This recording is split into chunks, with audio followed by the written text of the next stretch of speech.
Download this code from codegive.com, link in the description below. Sure.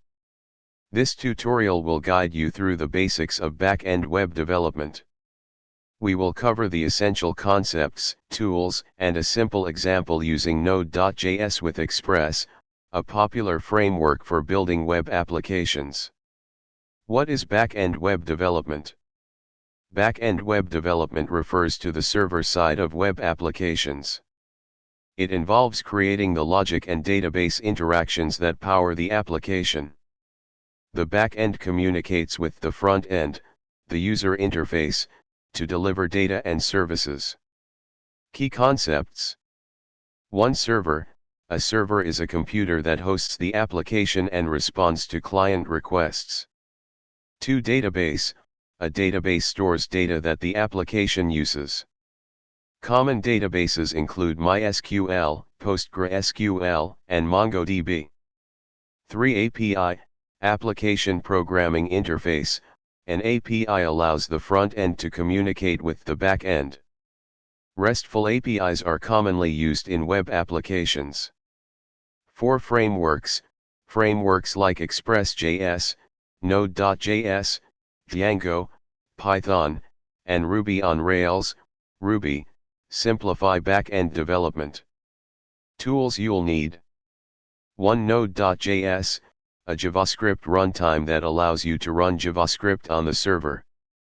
2. NPM, Node Package Manager for managing libraries and dependencies. 3. Express.js, a web framework for Node.js to build web applications and APIs. 4. MongoDB, a NoSQL database for storing application data. Setting up your environment. 1. Install Node.js. Download and install Node.js from nodejs.org, https://nodejs.org. 2. Create a project directory. Open your terminal and create a new directory for your project. Bash. mkdir my backend app. cd my backend app. 3. Initialize a new Node.js project. Run the following command to create a package.json file. Bash. npm init y. 4. Install Express. Install Express and other necessary packages. Bash. npm install Express Mongoose body parser cores. Building a simple RESTful API. Now, let's create a simple RESTful API that manages a list of users.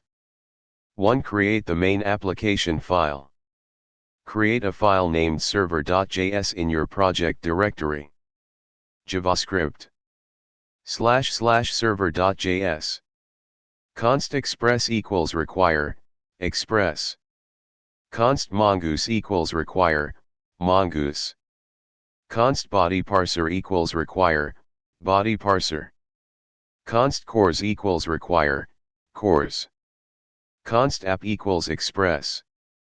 Const port equals process.env.port 3000. / middleware. App use, cores. App use, body parser.json. / connect to MongoDB. Mongoose.connect, mongodb / localhost 27017 / database, use new URL parser, true, use unified topology, true.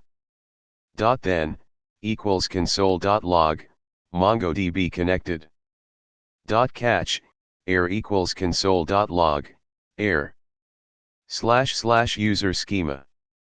Const user schema equals new mongoose.schema. Name, string. Email, string. Const user equals mongoose.model, user, user schema. / roots. apt-get, /API /users, async, req, res, equals. Const users equals await user.find. rest.json, users. App post, /API /users, async, req, res, equals. Const new user equals new user, req body. Await new user dot save. Rest.status, 201.json, new user. App delete, /API/users/ID, async, req, res, equals. Await user.find by ID and delete, req.params.id. Rest.status, 204.send. / start server. App listen, port, equals. Console.log, server is running on http://localhost $port. 2 running the server. Make sure MongoDB is running on your local machine. You can start it using bash mongod. Then, run your server. Bash node server.js. 3 testing the API. You can test the API using tools like Postman or curl. To create a user, send a post request to http://localhost 3000/API/users with JSON body. JSON. Name, John Doe. Email, john@example.com. To get all users, send a GET request to http://localhost 3000/API/users. To delete a user, send a delete request to http://localhost 3000/API/users/user_ID. Conclusion. Congratulations! You have created a simple back-end application using Node.js and Express. This tutorial introduced you to back-end web development concepts, set up your development environment, and created a RESTful API to manage users. Next steps. 1. Learn more about database operations, CRUD. 2. Explore authentication and authorization. 3. Build a front end to interact with your back end. 4. Deploy your application using services like Heroku, AWS, or DigitalOcean. Back-end development has a steep learning curve, but with practice, you will become proficient. Happy coding!